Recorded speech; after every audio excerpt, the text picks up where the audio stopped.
நம்முடைய மாண்புமிகு சட்டமன்ற உறுப்பினர் திரு தங்கமணி அவர்கள் இந்த 10,000 ரூபாயில் எத்தகைய ஒரு தரமான கணினியை வழங்க முடியும் என்று அவர்கள் ஒரு மனக்கணக்கை போட்டு இங்கே அவர்கள் பேசினார்கள்.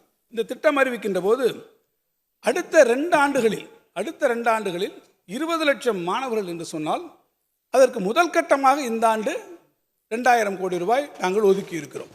அப்படி என்றால் அடுத்த ஆண்டு வருகிற போது மேலும் அதற்கு 2,000 கோடி ரூபாய் ஒதுக்குற போது இப்போது நீங்கள் அந்த கணக்கை கூட்டி வெளித்து பார்ப்பீர்கள் என்று சொன்னால் அந்த கணக்கில் உங்களுக்கு வரும்.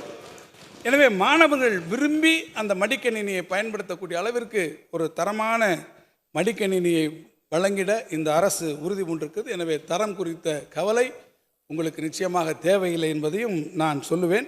நீங்கள் கூட்டல் கணக்கை இங்கே அண்ணன் தங்கமணி அவர்கள் இங்கே போட்டு கொண்டிருக்கிறீர்கள். ஆனால் உங்களுடைய கூட்டல் கழித்தல் கணக்கை எல்லாம் வேறு ஒரு இடத்திலே உட்கார்ந்து இன்னொருவர்கள் போட்டு கொண்டிருக்கிறார் என்பதை நீங்கள் மறந்துவிடக்கூடாது. அதுவும் வேறு எங்கோ ஒருவர் உட்கார்ந்து உங்களுடைய தொண்டர்களுடைய எதிர்காலம், உங்களுடைய அணுகாவினுடைய எதிர்காலத்தை எல்லாம் காலத்திலே நீர்த்து போகச் செய்யக்கூடிய அளவிற்கு சாணக்கிய தந்திரத்தோடு இந்த கணக்குகளை சிலர் எங்கோ உட்கார்ந்து போட்டுக் கொண்டிருக்கிறார்கள். கணக்கு பற்றி நிதியமைச்சர் சொன்னார். ஏன்னா கணக்கு தானே அவருடைய முக்கிய பங்கு. பட்ஜெட்டில் கணக்கு தானே முக்கியம். ஆகவே பட்ஜெட் கணக்கை சரியாக செயல்படுத்துங்க. எங்கள் கணக்கு நாங்கள் பார்த்துக்கிறோம். எங்கள் கணக்கு நாங்கள் எப்படி பார்ப்போம் எங்களுக்கு தெரியும். எங்கள் மீது நீங்கள் கரிசனம் காட்ட தேவையில்லை. புரியுதுங்களா?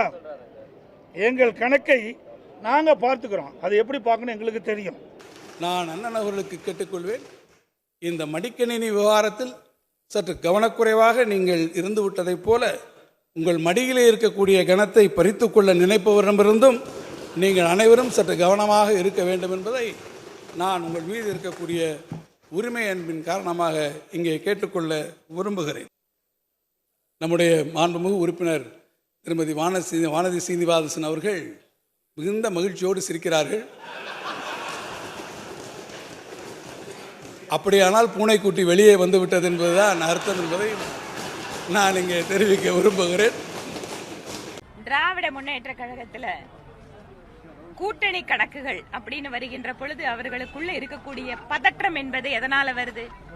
எதிரணியில் இருக்கக்கூடியவர்கள் எல்லாம் ஒருவேளை ஒண்ணு சேர்றதுக்கு வாய்ப்பு இருந்தா நம்ம கணக்கு தப்பா போகுமோ அப்படிங்கிற எண்ணத்துல அவங்க மத்தவங்களோட கணக்கு பத்தி இப்ப அதிகமா கவலைப்பட்டு இருக்காங்க. உங்களோட பலம், உங்களோட ஆதரவு, மக்கள் ஆதரவு எல்லாம் சரியா இருந்ததுன்னா அந்த கணக்கு எல்லாமே உங்களோட கணக்கு சரியா இருக்கும்.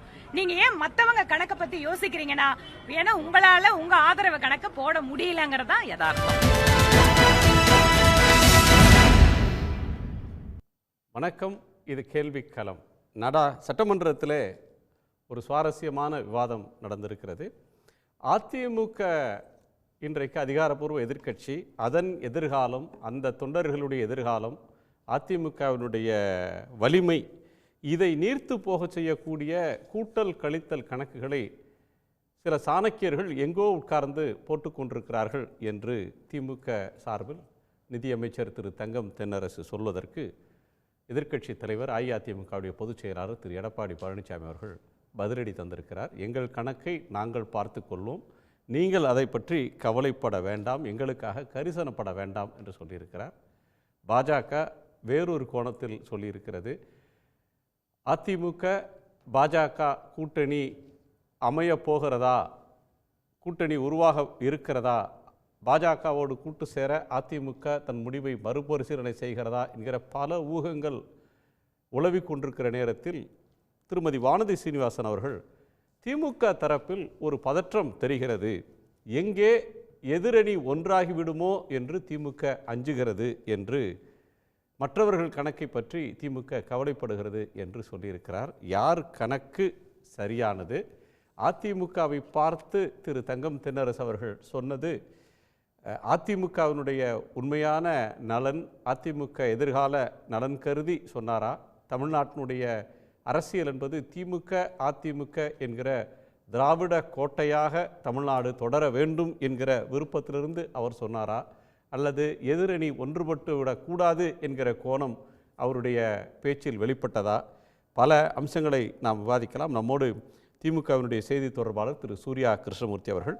மூத்த வழக்கறிஞர் திரு தமிழ்மணி அவர்கள், பாஜகவினுடைய செய்தி தொடர்பாளர் வழக்கறிஞர் திரு ஷெல்வி அவர்கள், மூத்த பத்திரிகையாளர் திரு ஜென்ராம் அவர்கள், அரசியல் விமர்சகர் திரு ஜெகத் கெஸ்பர் அவர்கள், அனைவருக்கும் வணக்கம். நான் திரு கெஸ்பர் அவர்களிருந்தே தொடங்கணும்.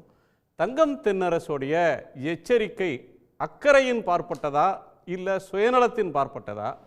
எதிரணி அமைஞ்சிரும், ஒன்னாயிடுவாங்க திமுகவுடைய எதிர்ப்பு சக்திகள் எல்லாம் அப்படின்னு திமுக அஞ்சுகிறதுன்னு திருமதி வானதி சீனிவாசன் சொல்கிறத எப்படி புரிஞ்சுக்கிறீங்க? எங்கள் கணக்கை எங்களுக்கு போட்டுக்க தெரியும், நீங்கள் உங்கள் கரிசனம் வேணான்னு திரு எடப்பாடி பழனிசாமி அவர்கள் சொல்கிறத எப்படி புரிஞ்சுக்கிறீங்க? மாண்புமிகு திரு தங்கம் தென்னரசு அவர்களினுடைய கருத்து அவருடைய தனிப்பட்ட கருத்தே அல்ல.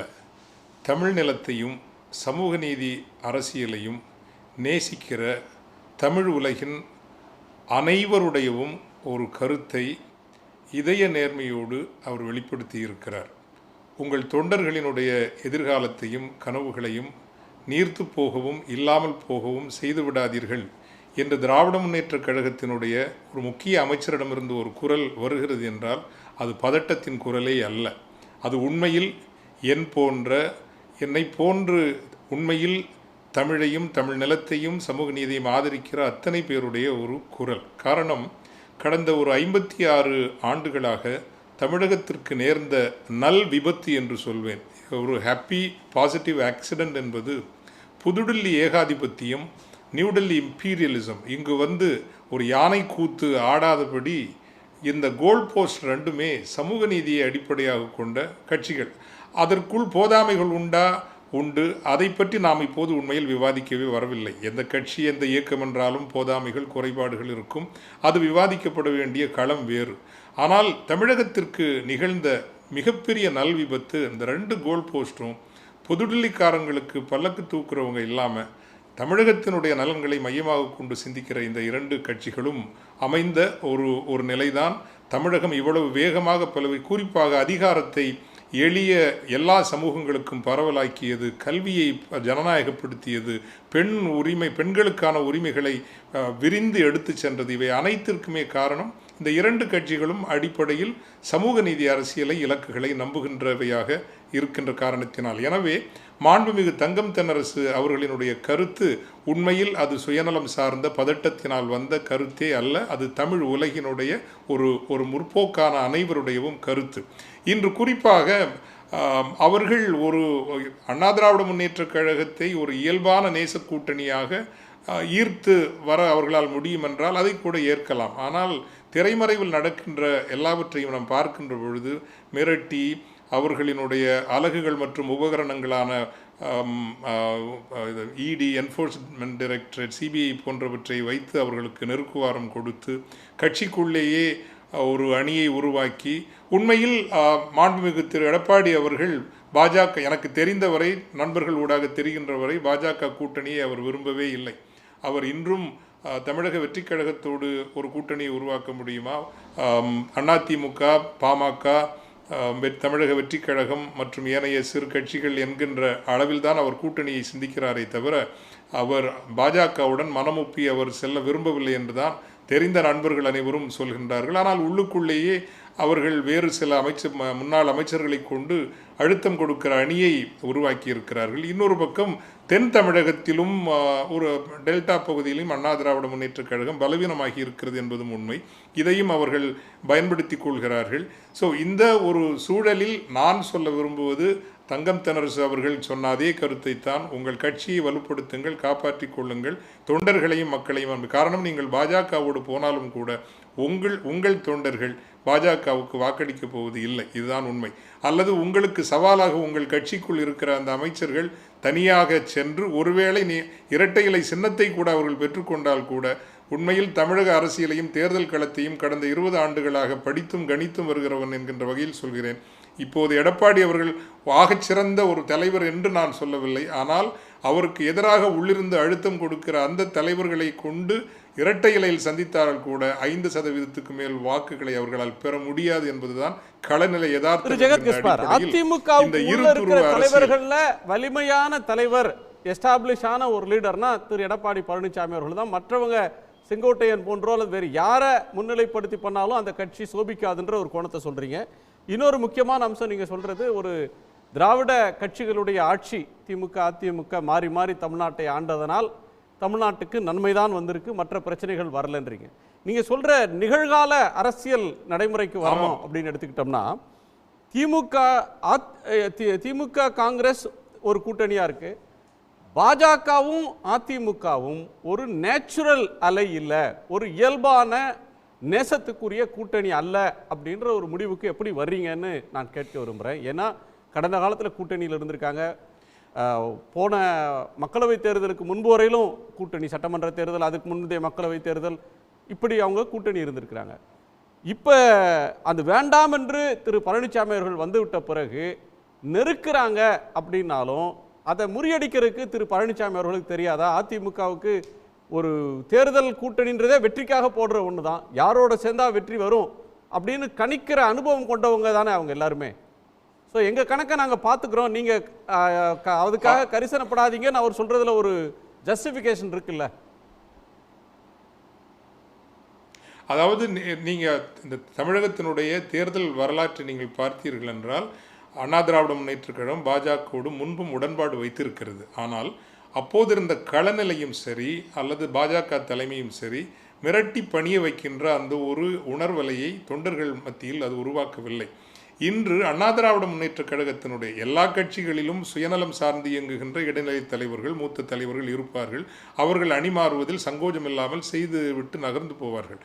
ஆனால் தொண்டர்கள், உண்மையான தொண்டர்கள், உயிரை கொடுத்து களத்தில் நின்று கடமையாற்றுகிற தொண்டர்கள் ஒருபோதும், குறிப்பாக இந்த இரண்டு கட்சிகளும், திராவிட முன்னேற்றக் கழகமாக இருக்கட்டும் அண்ணா திராவிட முன்னேற்றக் கழகம், ஓரளவுக்கு தன்மரியாதை சுயமரியாதை எல்லாம் உள்ளவர்கள் தான். மிரட்டி அடிபணிய வைக்கின்ற அந்த அணுகுமுறையை ஒருபோதும் அவர்கள் ஏற்றுக்கொள்ள மாட்டார்கள். அதுவும் புதுடில்லிக்காரர்கள். இங்கே ஒருவேளை மாநிலத்திற்குள் அப்படி நீங்கள் மிரட்டி பணிய வைத்தீர்கள் என்றால் கூட அவர்கள் ஏதோ ஒரு பங்காளி சண்டைங்கிற மாதிரி எடுத்துக்குவாங்க. இந்த புதுடில்லிக்காரர்கள் வந்து மிரட்டி பணிய வைப்பதை உண்மையில் தொண்டர்கள் ஏற்றுக்கொள்ள மாட்டார்கள். இதை கடந்த தேர்தல்களின் போது அவர் நன்றாகவே மாண்புமிகு எடப்பாடி அவர்கள் அதை அவதானித்திருக்கிறார். 2-3 காரணங்கள் உண்டு. ஜெயலலிதா அவர்களுடைய தலைமையில் அவர்கள் பாஜக கூட்டணிக்கு சென்ற போதும் கூட தொண்டர்களை கன்வின்ஸ் பண்ணுற ஆற்றல் அவங்களுக்கு இருந்தது, நம்பர் 1. 2வது, சிறுபான்மை மக்களில் ஒரு தொகுப்பினரையாவது கன்வின்ஸ் பண்ணுற அந்த ஒரு தலைமைத்துவம் அவருக்கு இருந்தது. ஒரு 20-30% சிறுபான்மையினர் அவர் பாஜகவோடு, இஸ்லாமியர்களும் சரி கிறிஸ்தவர்களும் சரி, பாஜகவோடு கூட்டணி வைத்திருந்த காலத்திலும் வாக்களித்திருந்தார்கள் என்பது ஒரு தேர்தல் கவனிப்பாளன் என்கின்ற வகையில் தெரியும். அது வந்து இப்போதைக்கு ஒரு ஸ்லிப்பாக இருக்குது. அவர் அதையும் கடந்த தேர்தல்களில் அவர் கவனித்திருக்கிறார். முற்றுமுழுதாக சிறுபான்மை மக்கள் அண்ணா திராவிட முன்னேற்ற கழகத்தை விட்டு அகன்று போயிருக்கிறார்கள். கட்சிக்குள் நடந்த பிளவுகள் காரணமாக நான் சொன்னதை போல தென் தமிழகத்திலும் காவிரி படுகை மாவட்டங்களிலும் கட்சி மிகவும் பலவீனமாகி இருக்கிறது. இன்னொன்று, தொண்டர்கள் உற்சாகத்தோடும் ஆட்சிக்கு வருவோம் என்கின்ற நம்பிக்கையோடும் களமிறங்கி அவர்கள் செயல்பட மாட்டார்கள். இந்த காரணங்களினால் அவர் தேர்ந்து தெளிந்துதான் பாஜகவுடன் ஒரு கூட்டணி வேண்டாம் என்கின்ற நிலைப்பாட்டை, இன்று கூட அவர் தமிழக வெற்றி கழகத்தோடு தொடர்ந்து பேசி கொண்டிருக்கிறார் என்கின்ற செய்தி வந்து கொண்டுதான் இருக்கிறது. அங்கிருந்து உறுதியாக கதவு மூடப்பட்டு விட்டது என்பது தெரிந்தால் ஏன் பேசி கொண்டிருக்கிறார்கள்? ஏதோ ஒரு வாய்ப்பு இருக்கிறது. ஆக அடிப்படையில் அவர் ஒரு ஃபர்ஸ்ட் ஆப்ஷன் என்று சொல்லுவோம்னா, முதல் தெரிவு என்றால் தமிழக வெற்றி கழகத்தோடும் பாஜகவோடு வேண்டாம் என்று தான் விரும்புவார். ஆனால் பாஜக தான் ஒரு மிரட்டல் பாணியில் கண்ணுக்கு வெளியே தெரியாமல் மூத்த தலைவர்களை கொண்டு அவருக்கு பெரும் ஒரு நெருக்கடியான அழுத்தத்தை உருவாக்குகிறது என்பது பொதுவில் எல்லோரும் பேசிக்கொள்கிறார்கள். ஏதோ என்னுடைய கற்பனை முடிவு எல்லாம் ஒன்றும் இல்லை. நான் ஏன் அவர் இந்த முடிவை எடுக்கிறார் என்றால், அவர் கடந்த காலத்தை அவதானித்திருக்கிறார். தன் கட்சியினுடைய இயலாமை அல்ல, இன்று இருக்கக்கூடிய சில ஒரு டெபிசிட்ஸ், போதாமைகள், எந்த பலவீனமான புள்ளிகள் பரப்புகள் என்னங்கிறது அவருக்கு நல்லா தெரியுது. தொண்டர்கள் உற்சாகமாக வேலை செய்வார்களா மாட்டார்களா என்பதையும் அவர் கணித்துத்தான் அவர் இந்த அலையன்ஸ் வேணான்னு நினைக்கிறாரு. ஆனால் அவர் மீது திணிக்கப்படுகிறது. ஓகே, செல்வி அவர்கள்ட்ட கேட்கலாம். ஒரு பலவந்தமாக ஒரு அலையன்ஸை திணிக்கிறதுக்கு டெல்லி முயற்சிக்கிறது, மிரட்டி பணிய வைக்கிறதுக்கு முயற்சி பண்ணுறாங்க, அடிபணிய வைக்க பார்க்குறாங்க. அதிமுகவுக்குள்ளேயே ஒரு அடிபணிய அழுத்தம் தரும் அணியையும் உருவாக்கிட்டாங்க. திரு எடப்பாடி தவிர்த்து வேற ஒருத்தங்களை முன்னிலைப்படுத்தி ஏதேனும் சிக்கல் பண்ணாலும் அந்த அணியால் பெரிய அளவுக்கு சோபிக்க முடியாது, குழப்பத்தை ஏற்படுத்துறதன் வழியாக அப்படின்ற பல அம்சங்களை தொட்டு காட்டுறாரு. பிஜேபி அப்படி முயற்சி பண்ணுதா? பண்ணால் என்ன தப்பு? நான் கேட்குறேன், திமுகவில் இப்போ அமைச்சர்களாக இருக்கிறவங்கெல்லாம் ஏடிஎம்கேல இருந்து அனிதா ராதாகிருஷ்ணன்லேருந்து முத்துசாமிலேருந்து சேகர் பாபுலாம் வந்தாங்க. இவங்கெல்லாம் இந்த ஏடிஎம்கேலேருந்து வந்தாங்கன்னா டிஎம்கே ரெட்டை கம்பளம் போட்டு வருக வருகன்னு சொல்லிவிட்டு உங்களுக்கு அந்த இது விரித்து பாய் விரித்து ரெட் கார்பெட் போட்டு நீங்கள் மினிஸ்டர் கொடுக்கலாம். நாங்கள் வந்து ஏதாவது நாங்கள் எதிர்பார்த்தா அதில் வந்து எல்லா விமர்சகர்களும் எல்லாரும் வந்து குறை சொல்வீங்க. இது என்ன விதத்தில் நியாயம்? இது நான் என்ன கேட்குறேன், திமுகவுக்கு ஏடிஎம்கேக்காரங்க வந்தால் அது புனிதமானவங்க, அவங்க பரிசுத்தமானவங்க. எங்கள் பிஜேபிக்கு வந்தால் அவங்களுக்கு பரிசுத்தமெல்லாம் போயிடுமா? அது என்ன இது கதை? தங்கந்தனரசு அவர்கள் சொல்ற இல்ல, நான் ஏடிஎம்கேவை தொண்டர்களை அவங்க எதிர்காலத்தை நீர்த்து போக செய்யற முயற்சி எங்கிருந்தோ சில சாணக்கியர்கள் செய்யறாங்க. மாண்புமிகு அமைச்சர் சொன்னதை பற்றி நான் என்ன சொல்கிறேன்னா, அதுக்கு தான் எங்களுதில் சொல்லிட்டாங்க. எங்களுடைய மேடம் அம்மா சொல்லிட்டாங்க, எம்எல்ஏ அம்மா வானதி அம்மா சொன்னாங்க, நாங்கள் வந்து தமிழ்நாட்டில் எங்களுக்கு வந்து முதல்வர் சொல்லி கொண்டு வராரு, பாரதிய ஜனதா கட்சி தான் எங்களுக்கு எதிர்கட்சின்னு. நாங்கள் சொல்கிறோம் எங்களுக்கு திராவிட முன்னேற்ற கழகம் தான் எதிர்கட்சின்னு சொல்கிறோம். நாங்கள் என்ன சொல்கிறோம், திமுக எப்படி ஒரு பெரிய கூட்டணி வைத்திருக்கிறார்களோ அதுபோல் வந்து இந்த தேர்தலில் ஏற்கனவே வந்து மாநிலவை தேர்தலில் கூட்டணிக்கெல்லாம் வந்து நாங்கள் வந்து அது முயற்சி பண்ணி ஃபெயிலியர் ஆனது இந்த பட உடறதா இல்லை. அதுக்கு நாங்கள் முழு ப்ரிப்பரேஷன் இறங்குறோம். எல்லா விதமான கூட்டணி முயற்சிகளுக்கு எல்லா விதமான எல்லாரையும் பேசுகிறோம். அதில் வந்து எல்லா தலைவர்களும் பேசுகிறாங்க. இன்னும் வந்து கூட பொதுவாக வந்து கூட்டணி முயற்சி அப்படின்ற ஒன்று தமிழ்நாட்டை பொறுத்தவரையிலும் திமுக தன் தலைமையில் ஒரு அணி அமைக்கும், அதிமுக தன் தலைமையில் ஒரு அணி அமைக்கும். ஆட்சிக்கு எதிரான வாக்குகள் சிதறாமல் பார்க்கறதுக்கு தங்களோட லைக் மைண்டட் பார்ட்டிஸ் எல்லாம் சேர்க்கிற ஒன்றை பண்ணும். அதை ஏடிஎம்கே ரிசால்வ் பண்ணியிருக்காங்க. அவங்களுடைய கட்சியோட மாவட்ட செயலாளர் கூட்டம் பொதுக்குழு கூட்டத்திலேயே தீர்மானம் போட்டு வலிமையான அணியை அமைக்கிற பொறுப்பை அந்த கட்சியோட பொதுச் செயலாளர் கொடுத்துருக்குறாங்க. அவர் அந்த முயற்சியில் ஈடுபடுறாரு. நீங்கள் வந்து கூட்டணிக்கு லீட் பண்ணுற இடத்துல வந்துட்டீங்களா? மக்களவை தேர்தலில் பண்ண தப்பை பண்ண மாட்டோம், இப்போ வந்து சரி பண்ணிடுவோம் அப்படின்னா என்ன? 2014 வந்து 3 கூட்டணி இருந்தது தெரியும் உங்களுக்கு. இப்போ இல்லை, 10 வருஷத்துக்கு முன்னாடி கதையே போங்க. அப்போ ஏடிஎம்கே தலைமையில் ஒரு கூட்டணி இருந்தது, டிஎம்கே தலைமையில் ஒரு கூட்டணி இருந்தது, பாரதிய ஜனதா கட்சி தலைமையில் ஒரு கூட்டணி இருந்தது. இந்த முறை வந்து எங்கள் தலைவர்கள் ப்ரிப்பேர் பண்ணுறாங்க. பிஜேபி வந்து ஒரு வலிமையமிக்க ஒரு எதிர்க்கட்சி கூட்டணி, அது ஏடிஎம்கே தலைமையிலையா என்னன்றது வந்து வரக்கூடிய காலகட்டத்தில் சொல்லுவாங்க. அந்த சொல்கிறதுக்கு எனக்கு பவர் கிடையாது. நான் என்ன சொல்கிறேன், எங்களுடைய எதிரி திமுக என்பதை எங்களது வந்து எல்லா தலைவர்களும் திட்டமிட்டு காட்டிட்டாங்க. ஸோ எங்களுக்கும் வந்து ஏடிஎம்கேக்கும் நாங்கள் எதிரிகள் கிடையாது, டிஎம்கே தான் எதிரி. ஏடிஎம்கே வந்து இப்போ வந்து பிஜேபி தான் எதிரின்னு ஏடிஎம்கே சொல்லட்டும். தமிழ்மணி அண்ணன் வந்திருக்காரு இங்கே. நாங்கள் என்ன சொல்கிறோம், இல்லை எங்களுக்கு திமுக தோழர், நாங்கள் ஏடிஎம்கே. பிஜேபி எதுக்குன்னா திமுகவோட தோழமையா இருக்கணும்னு ஏதாவது அவசியம் இருக்கா என்ன? இல்லையா? நாங்க மத்தியில டெல்லியில பிஜேபி எதிர்ப்போம், காங்கிரஸ் எதிர்ப்போம், தமிழ்நாட்டுல திமுக எதிர்ப்போம், ஏடிஎம்கே சொல்லுச்சுன்னா அது எப்படி தப்பா? அடுத்த காலத்துல தானே சொல்லியிருக்காங்க. அதாவது அந்த நீர்த்து போய் அதாவது கூட்டணியே வரக்கூடாதுன்றத எப்படி ஒரு நெறியாளர் கொண்டு வராருன்றது இப்பதான் புரியுது எனக்கு. சட்டமன்றத்தில் சொன்னதை சொல்றேன். நான் என்ன சொல்றேன், சட்டமன்றத்தில் அரசியல் தலைவர்கள் பேசலாம் ஐயா, தப்பே கிடையாது ஐயா. அது வந்து மந்திரி பேசலாம், முதலமைச்சர் பேசலாம், ஆக்கப்பூர்வமான விஷயம். அவங்க பேசுறதா நாம பேசுறோம். இப்ப நாங்க என்ன சொல்றோம், டிஎம்கேக்கு எதிரி ஏடிஎம்கே, எங்களுக்கு எதிரி ஏடிஎம்கே டிஎம்கே, எங்களுக்கு ஏடிஎம்கே எதிரி கிடையாது. நாங்கள் அந்த கோணத்தில் நிற்கிறோம். 10 நாள் முன்னாடி வரல என்ன சொன்னீங்க, நாங்கள் தான் தமிழ்நாட்டில் எதிர்கட்சி, கோட்டையில் பிஜேபி ஆட்சி, ஏடிஎம்கே உண்மையான எதிர்கட்சியாக செயல்படலை, பிஜேபியோட கூட்டணி சேர்ந்தா தோற்று போயிடுவோம், பிஜேபியோட சேர்ந்ததுனால தான் தோற்று போனோம்னு சொன்னவங்க அப்படின்னும், ஏடிஎம்கேவை வந்து ஏடிஎம்கேவோட ஊழல் ஃபைல்ஸ், ஏடிஎம்கே ஃபைல்ஸை நாங்கள் வெளியிடுவோம் அப்படின்னு சொன்னதும் பிஜேபி தானே. வைகோ பேசாத கொஞ்ச நாளுக்கு முன்னாடி தானே சார் வைகோ ஐயா திராவிட முன்னேற்ற கழகத்தை பேசாத பேச்சா இன்னைக்கு அதே வைகோ இல்லையா பார்லிமெண்ட்ல கொடியை யாருக்கு ஸ்டாலின்ஜிக்காக கொடி உயர்த்தி பேசுறாரு. அரசியல் இதெல்லாம் சகஜம் ஐயா. டெல்லியில தாங்க ஸ்டாலின் ஜி சொல்லுவாங்க, நம்ம ஊர்ல ஸ்டாலின் ஐயா. ஆமா, நானும் இப்ப ஸ்டாலின் ஐயா தான் சொன்னேன், ஜி இல்ல நம்ம ஊர்ல. நான் ஜி சொல்லலையே, ஸ்டாலின் ஐயா தான் சொன்னேன். நான் என்ன சொல்றேன், நீங்க கரெக்டா திருப்பி ரீவைண்ட் பண்ணி பாருங்க. அங்க அவர் ஸ்டாலின் ஜின்னு சொன்னாரு, நான் இங்க ஸ்டாலின் ஐயா தான் சொல்றேன். சரி. சோ உங்க காதுக்கு தமிழ் குளிர தான் பேசுறீங்க, நான் ஒன்றும் மாத்தி பேசல. நாங்க என்ன சொல்றோம், எங்களுடைய இது வந்து எதிரி, எங்களுக்கும் எதிரி திமுக, அனைத்து இந்திய அண்ணா திராவிட முன்னேற்ற கழகத்துக்கும் திமுக. அதனை நோக்கி நாங்கள் நகர்வு செய்கிறோம். ஏற்கனவே வந்து பார்லிமெண்ட்டில் வந்து மைனாரிட்டி ஓட்டு கிடைச்சிரும்னு எடப்பாடி சார் ஒரு கணக்கு போட்டார். இப்போ ஜெகத் கஸ்பர் அண்ணனே என்ன சொல்கிறாரு, இவங்க வந்து மைனாரிட்டியெல்லாம் விலகிட்டாங்க, அதே போல் தென் மாவட்டத்தில் நல்ல வீக் ஆகிட்டாங்க. இதுதான் அவங்களுடைய நிலைமைன்னு நான் சொல்ல, அரசியல் விமர்சகராக இருக்கிற ஜெகத் கஸ்பர் அண்ணனே இங்கே சொல்லியிருக்காரு.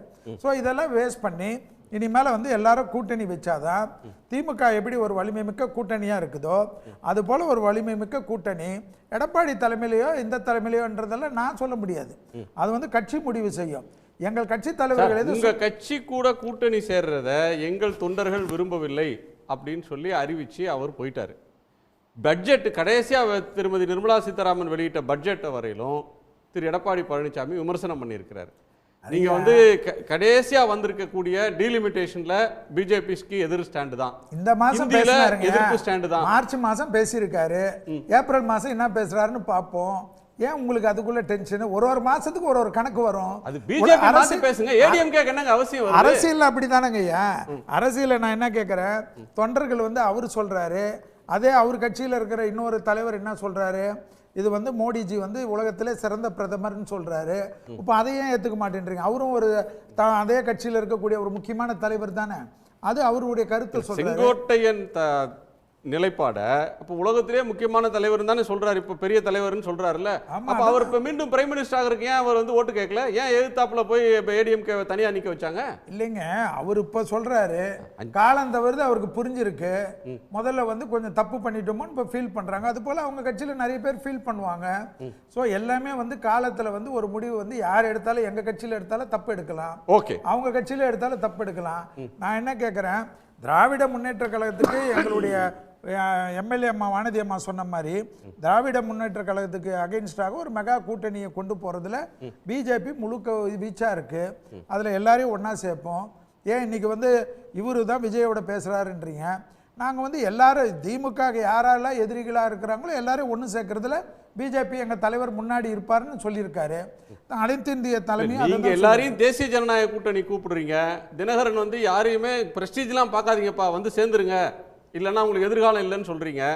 அந்த ஸ்டேஜுக்கு அவங்க வந்துடுறாங்களான்னு கேட்கலாம். திரு ஜென்ராம் சாரோட கோணத்துக்கலாம். திரு ஜென்ராம், அதிமுக 2023 அறிவித்ததை போல தான் இன்னும் இருக்குது. 6 மாதம் கழிச்சு தான் அந்த நிலையில மாற்றம் உண்டா இல்லையாங்கிறத சொல்லுவேன்னு எடப்பாடி பழனிசாமி சொன்னார். ஆனால் பாலத்துக்கு அடியில் அதிகமாக நீர் பாய்கிறது அப்படிங்கிறத எச்சரிக்கையாக சொல்கிற மாதிரி தான் இன்றைக்கு அமைச்சர் தங்கம் தென்னரசு சொல்லியிருக்கிறாரு. அது வந்து அதிமுக அதை எச்சரிக்கையாக எடுத்துக்கொள்ளலாம், அல்லது இங்கு திமுக அதிமுக இருவருக்கும் இடையில், 2 திராவிட கட்சிகளுக்கு இடையில் உண்டான அரசியலே தமிழ்நாட்டில் தொடர்ந்து நீடிக்க வேண்டும் என்பது தமிழ்நாட்டு மக்களுடைய பெரும்பாலான மக்களுடைய விருப்பம் அப்படிங்கிறதை வெளிப்படுத்தும் விதமாகவும் சொல்லியிருக்கலாம். ஏன்னா அசம்பிளிக்குள்ளவும் சரி வெளியிலையும் சரி திமுக அதிமுக இந்த 2 கூட்டணிகளுக்குமாக உள்ளக்கூடிய வாக்குகள் தான் மிக பெரும்பான்மையாக இருக்குது. அசம்பிளிக்குள்ளேயும் கிட்டத்தட்ட ஒரு 9 இடங்களை தவிர மீதி எல்லாமே இவர்களுக்கு கிடைத்த இடங்களாகத்தான் இருக்குது. அப்படி இருக்கும்போது அமைச்சர் தங்கம் தென்னரசு சொல்லியிருக்கக்கூடிய செய்தி ரொம்ப முக்கியமான செய்தி தான். அதிமுக எங்கள் கணக்குகளை நாங்கள் பார்த்துக்கிறோம், நீங்கள் உங்கள் பட்ஜெட் கணக்கை மட்டும் பாருங்கன்னு சொல்வது யதார்த்தத்தை புரிந்து கொள்ளாமல் பேசுகிறார் அப்படின்னு தான் புரிந்து கொள்ள வேண்டிய. அவருக்கு கான்ஃபிடன்ஸ் இருக்கு. வந்து ஒரு லைனை இன்னைக்கு எடுத்திருக்கிறாங்க. பிஜேபி வந்து திமுக எங்களுடைய பிரைமரி எனிமி, திமுக ஆட்சிக்கு எதிராக எல்லோரையும் ஒன்று சேர்ப்போம், வலிமையான கூட்டணி அமைப்போம், மக்களவை தேர்தல் மாதிரி விட்டுற மாட்டோம்னு பிஜேபி ஒரு ஸ்டாண்டுக்கு வருது. திரு எடப்பாடி பழனிசாமி பிஜேபி ரிலேட்டடா ஸ்ட்ரைட்டா எந்த கமிட்மெண்ட்டும் இதுவரையிலும் அவர் பேசல.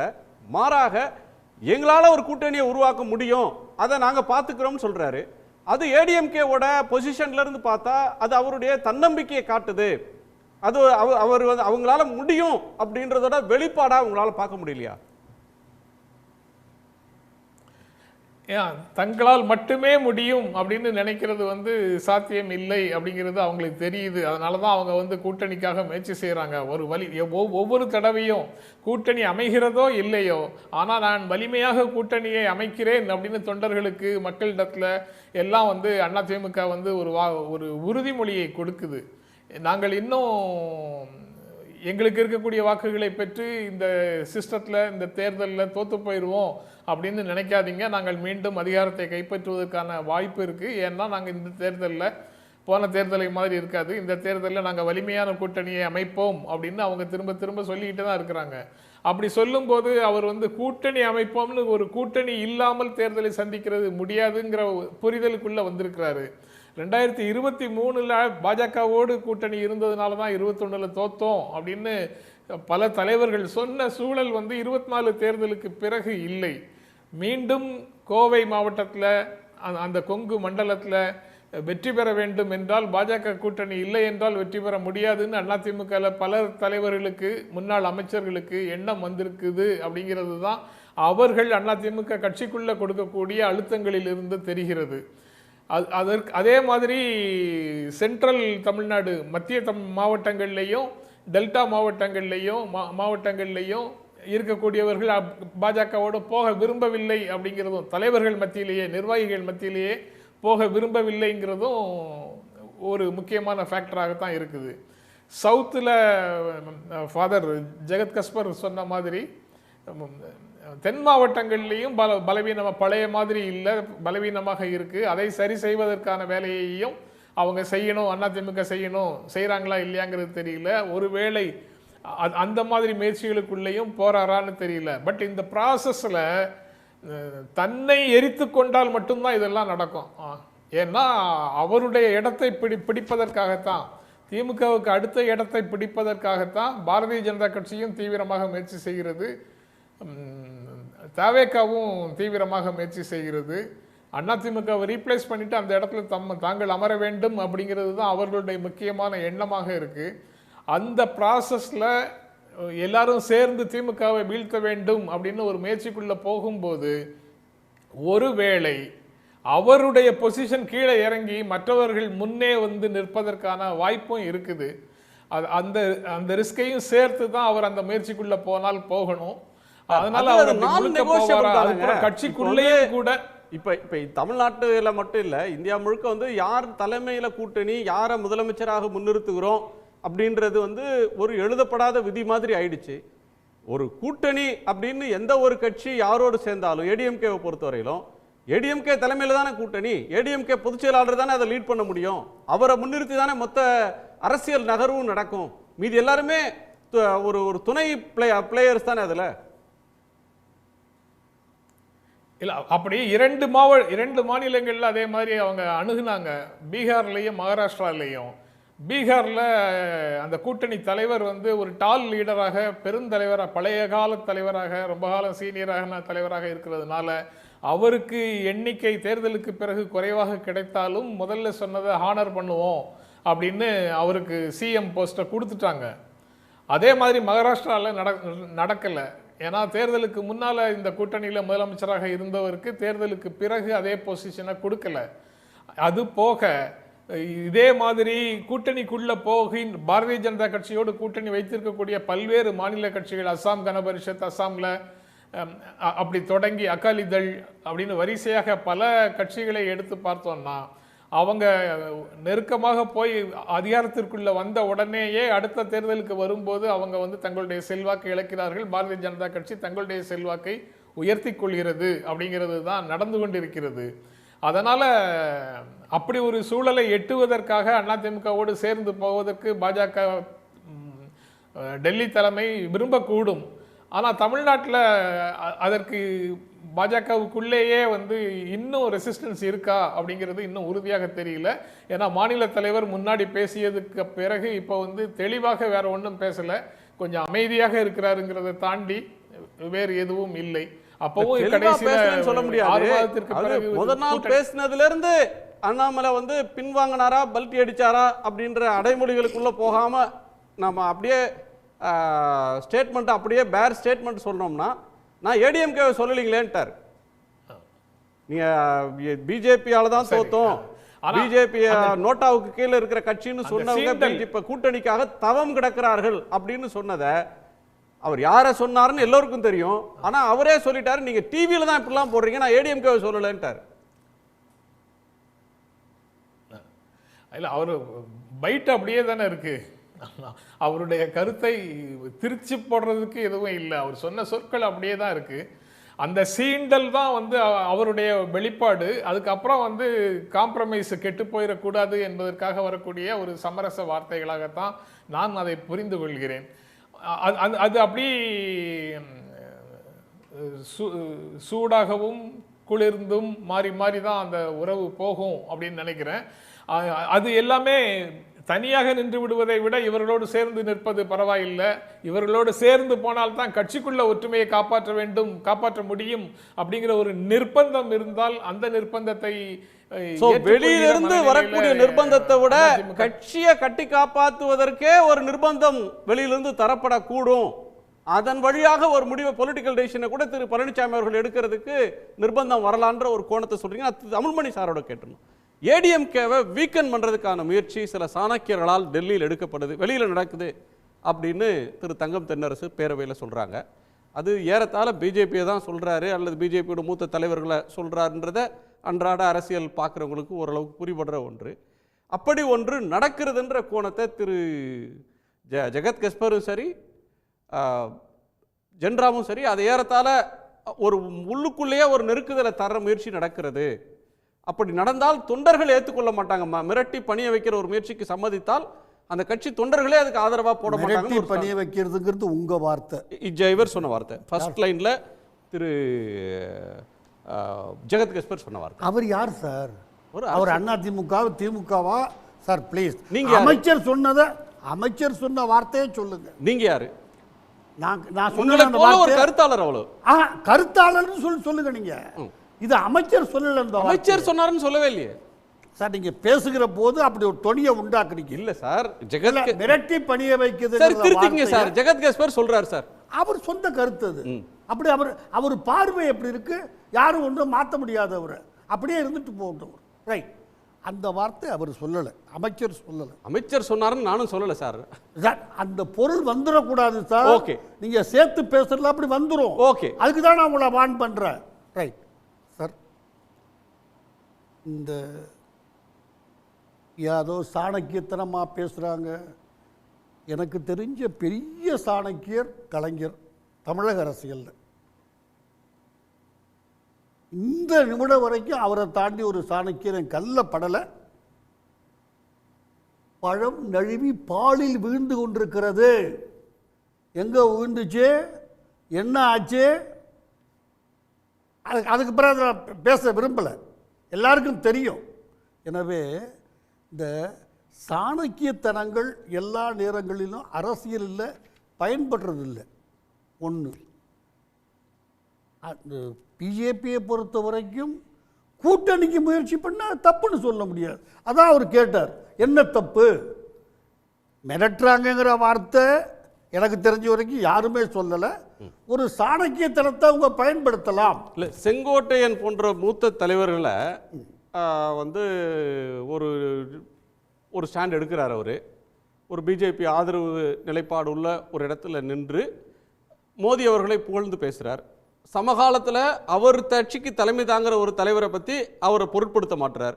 இதெல்லாம் தற்செயலாக நடக்குதுன்னு நினைக்கிறீங்களா? அவர் எந்த நேரத்திலேயாவது பிஜேபியோட கூட்டு வேணும்னு நீங்கள் சொன்ன சாணக்கியாவிலையோ வேறு எங்கேயோ சொன்னாரா சார்? அவர் ஒரு மரியாதைக்கு ஒரு குறிப்பிட்ட இடத்துல கூப்பிட்டா 4 வார்த்தை பேசத்தான் செய்வாங்க. ஆனால் சார், ஒரு கட்சியோட மூத்த தலைவர் தேர்தல் ஓராண்டு காலத்துக்குள்ளே வரக்கூடிய ஒரு நேரத்தில் இப்போ வந்து திமுகவில் வந்து ஒரு மூத்த தலைவர் திரு துரைமுருகன் இருக்கிறார்னு வச்சுக்கோங்க, ஒரு உதாரணத்துக்கு சொல்கிறேன். இல்லை, அதுக்கு அடுத்து ஒரு தலைவர் இருக்கிறார். ரைட்டு, அவங்க யாராவது ஒரு பொது நிகழ்ச்சியில் கலந்துக்கிற இடத்துல கல்யாண வீட்டில் பிரதமர் மோடி அவர்களை போல வருமா, அவர் தலைமையில் நாடு வல்லரசு ஆயிடுச்சு, உலகம் போற்றும் தலைவராக இருக்கிறாரு அப்படின்னு ஒரு பொலிட்டிக்கல் ஸ்டேட்மெண்ட், அதாவது நீங்கள் வந்து நேராக கூட்டணின்னு சொன்னாங்கன்னு இல்லை, அப்படி ஒரு ஸ்டேட்மெண்ட்டை அரசியல் எதிர்த்தரப்பில் இருக்கக்கூடியவங்க வைப்பாங்களா சார்? பல நேரங்களில் அங்கே சாப்பிட்ற டிஃபனை வச்சு பேசுகிறோம். நான் பச்சையாக சொல்கிறேன் சார். ஏன்னா அணைச்சி ஒருத்தன் முத்தம் கொடுத்து பெரிய மாலை போட்ட உடனே சார், நான் யாரையும் பேர் சொல்ல விரும்பல, நான் சொல்லிவிடுவேன், வேண்டாம், இதெல்லாம் இயற்கை. அந்த நேரத்தில் என்ன சொரிஞ்சு விடக்குள்ளே எனக்கு சுகமாக இருக்கும். தமிழ்மணி மாதிரி உண்டானோன்னு சுகமாக இருக்கும். மோடி மாதிரி யாரும் கிடையாது. ஆனால் எங்கேயாவது திரு செங்கோட்டையன் பிஜேபியோடு கூட்டு வேண்டும்னு சொல்லியிருந்தார்னா நியாயம். அவருக்கு சொல்ல உரிமை இருக்காங்கிறது வேற. சொன்னாரான்னா எனக்கு தெரிஞ்சு இல்லை. இப்போ யாராவது மோடியை நீ இப்படி ஸ்ட்ரைட்டாக வந்துருவோம். அதாவது கட்சி பொதுக்குழுவிலையோ செயற்குழுவிலையோ மூத்த தலைவர்கள் மத்தியிலேயோ போய் பேசினாங்களா அப்படின்னா பேசலை, அல்லது அங்க பேசலாம், மன்னிச்சுக்கோங்க, அங்க நான் வித்தியாசப்படுறவங்க பேசலாம், உரிமை இருக்கு, உரிமை இருக்கு, உரிமை பேசலாம். பேசல சார், எல்லா ஊடகத்திலையும் வந்த ஒரு செய்தியவே அங்கேயே பேசலேன்னு நீங்க சொன்னீங்க. இல்ல சார், நன்றி. பொதுக்குழு கூட்டத்தில் வெளிப்படையாக யாரும் இதுவரையிலும் அதிமுக நடந்த மாவட்ட செயலாளர்கள் கூட்டத்திலேயோ இதுவரையிலும் ஊடக தகவல்களை வச்சு சொல்றேன், எந்த இடத்துலையும் யாரும் அதிமுகவோட பிஜேபியோட கூட்டணி வேணும்னு பேசுனதா செய்தி இல்லை. பிஜேபியோட போனதுனால தோத்தம்னு அதிமுக தலைவர்கள் பேசுனது ரிப்போர்ட் ஆயிருக்கு. இல்லை சார், தொடர்ந்து 6 பேர், இப்போ நான் பேரை சொல்ல என்னை விட உங்களுக்கு அதிகமாக தெரியும். எனக்கு 10% தெரியும்னா 90% உங்களுக்கு தெரியும். இவர்கள் வற்புறுத்துகிறார்கள் எல்லா பத்திரிகையிலையும். அதனால் அது இல்லைன்னு எப்படி நீங்கள் சொல்லுவீங்க? பொதுக்குழுவில் இல்லை, கரெக்ட், செயற்குழு.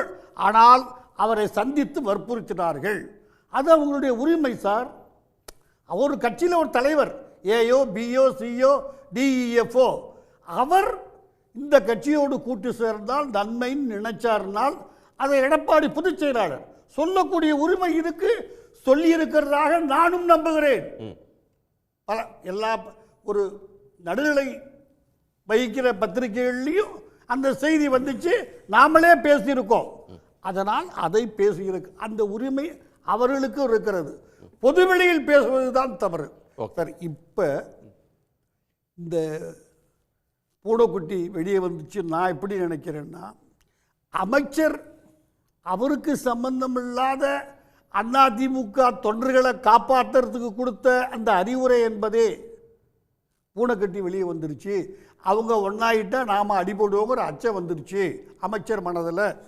ஏடிஎம்கே பிஜேபி கூட்டணியை பார்த்து திரு தங்கம் தென்னரசு அமையுமானால் சார், ஓட்டுங்கிறது ஒன்று, அதை தாண்டி பல்வேறு விதமான பிரஷர் இருக்கும் சார். அதிமுக பாஜக பாமக கூட்டணி அமைஞ்சு அந்த கூட்டணி எதிர்த்து தானே சார் இவங்க ஜெயிச்சு வந்திருக்காங்க, ஆட்சியை பிடிச்சிருக்காங்க. அப்புறம் அதை பார்த்து இவங்க பயப்படுவாங்களா என்ன? இந்த 4 வருட காலத்தில் எவ்வளோ கெட்ட பேர் இருக்குன்னு இப்போ நான் லெக்சர் கொடுக்க விரும்பலை, எல்லாருக்கும் தெரியும்.